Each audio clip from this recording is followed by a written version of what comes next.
जीवन मंत्रा योग, अध्यात्म और आयुर्वेद की वो त्रिवेणी है जिसके संगम से आपका जीवन बनेगा सुंदर, स्वस्थ, निरोग और संपन्न। दोस्तों, अगर आप लोगों ने अभी तक हमारा चैनल सब्सक्राइब नहीं किया है तो आज ही सब्सक्राइब कर लीजिए, क्योंकि ये एक विश्वसनीय चैनल है जिसमें बताए गए नुस्खे वैद्यों की राय के मुताबिक होते हैं।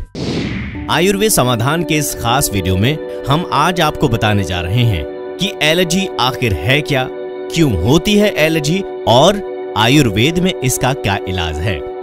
आमतौर पर जब हम नाक, त्वचा, फेफड़ों और पेट के रोगों से परेशान हो जाते हैं और ये बीमारी पुरानी हो जाती है तो हम इसका इलाज करवाना बंद कर देते हैं और डॉक्टर्स हमको बता देते हैं कि आपको एलर्जी है, आपको एलर्जी से दूर रहना पड़ेगा। इसके चक्कर में हम ना तो खुलकर जी पाते हैं और ना ही खुलकर सांस ले पाते।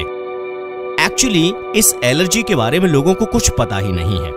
यदि रोग के बारे में ज्ञान ही नहीं होगा तो उसका उपचार कैसे होगा। एलर्जी आजकल बच्चों को, बड़ों को और वृद्धों को सबको होता है, क्योंकि वातावरण में इतना पोल्यूशन है कि कहीं ना कहीं से आपको परेशानी हो जाती है। आप थोड़े से बाहर गए, थोड़ी सी धूल मिट्टी में आप घूमे तो आपको छींक आने लगती है, आपकी आंखें लाल हो जाती हैं, आपको जुकाम हो जाता है और कई तरह की परेशानियां आपको हो जाती हैं। आप कुछ बाहर का खा लेते हैं तो तुरंत आपका पेट खराब हो जाता है, छाले हो जाते हैं। ये सब एलर्जी का ही हिस्सा है। तो आइए इस वीडियो में एलर्जी के बारे में जानकारी थोड़ी डिटेल में लीजिए। आयुर्वेद के अनुसार एक स्वस्थ व्यक्ति में धातुओं और दोषों की सामान्य अवस्था होती है और इसी के चलते उनकी रोग प्रतिरोधक शक्ति किसी एलर्जेन के संपर्क में आकर भी प्रतिक्रिया यानी एलर्जी पैदा कर सकती है। धातु और दोष जब साम्य रहते हैं तो हमारे शरीर की ओज शक्ति उत्तम होती है, यानी कि इम्यून सिस्टम यानी बेटर इम्यून सिस्टम हमारे शरीर से नियमित रूप से हानिकारक तत्वों को मारती रहती है और उनसे शरीर को होने वाले नुकसानों से हमें बचाती है। आयुर्वेद के अनुसार एलर्जी का मूल कारण है जनरली पाचक अग्नि, कमजोर इम्यून सिस्टम और दोषों और धातुओं में विषमता यानी डिफरेंस। इसमें भी सबसे ज्यादा महत्व माना जाता है आपके डाइजेस्टिव सिस्टम का। जब आपकी पाचन क्रिया ठीक नहीं होती तो भोजन ढंग से नहीं पचा पाती। इसी के चलते ये भोजन एक चिकना विषैला पदार्थ पैदा कर देता है जिसे आम कहते हैं। ये आम ही एलर्जी का मूल कारण होती है। अगर समय रहते आम का उपचार नहीं किया जाए तो ये आंतों में चली जाती है और पूरे शरीर में भ्रमण करती है।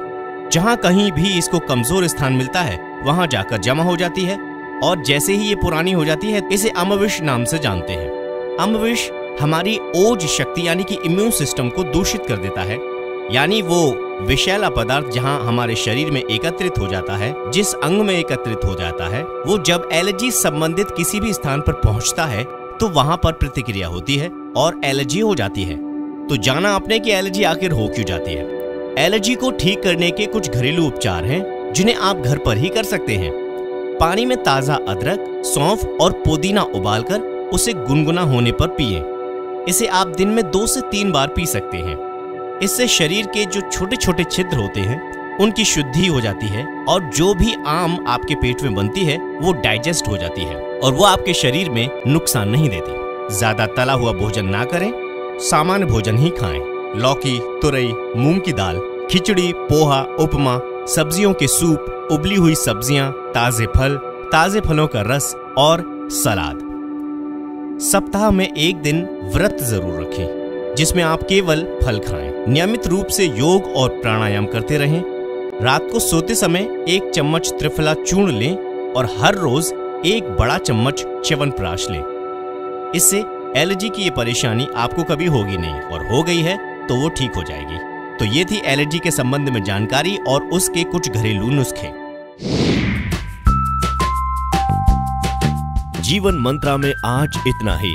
अगले वीडियो में मिलेंगे एक नए विषय के साथ। आप इस वीडियो को शेयर कीजिए, लाइक कीजिए और सब्सक्राइब कीजिए ताकि आप भविष्य में इस तरह के वीडियोस यूं ही देखते रहें।